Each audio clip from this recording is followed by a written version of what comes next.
Sandra, would you like to share your Dr. Fuhrman story with us? Yes, I would. Thank you very much. So I did go from a chubby child to an overweight teenager to an obese adult, young adult, and then morbidly obese adult after I had my children. And so I've lived most of my life obese.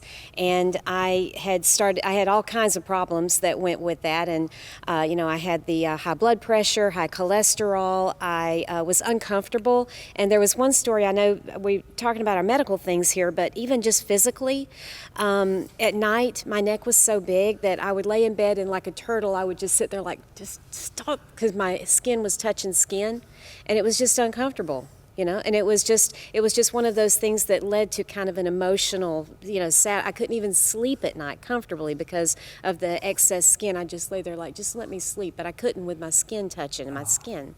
And then the emotional aspect of like getting on a plane and dreading the look of dread on the person's face when you know that when they suddenly realize, oh, I'm the one that has to sit next to the obese person. Just all of those emotions are very tough. And but one day I finally realized that I had become a diabetic. I had all the other symptoms, but then when I realized the unquenchable thirst, I'm like, this is it, like my dad and like my brother. And I got so scared, and I was envisioning losing my feet, losing my hands, and so all day I was scared. I went home and I looked up diabetic diet. And within just a few minutes, I found Dr. Fuhrman online. I didn't know anything about him yet. I'd never heard of him. And I read his data, and it just made sense to me. And so I ordered the book, and of course the first thing it says is lots of vegetables. I'm like, please, no. I could go for months without and I did go for months without a vegetable, except for potatoes. Of course, French fries. Yeah. I had to eat a lot of French fries.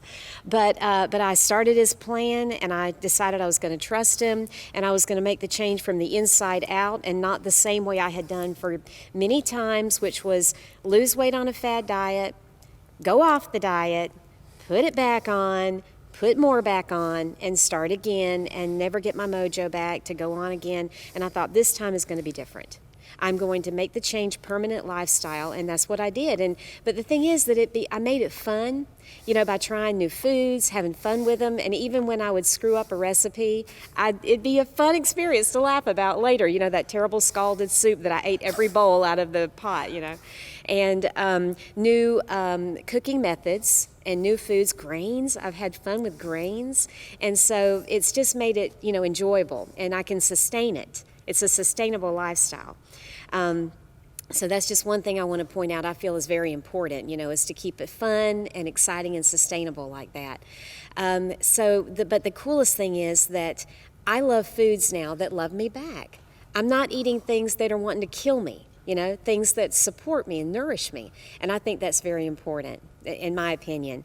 And also, I just wish that Americans that are either on the cusp of sickness or are already into full-blown illnesses that we've self-inflicted would just wake up to the data, would just read it and embrace it and take on this healthy eating plan, and so that they won't have to suffer needlessly.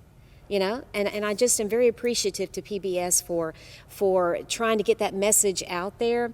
And I'm also deeply grateful to Dr. Fuhrman for allowing me to be a part of this process.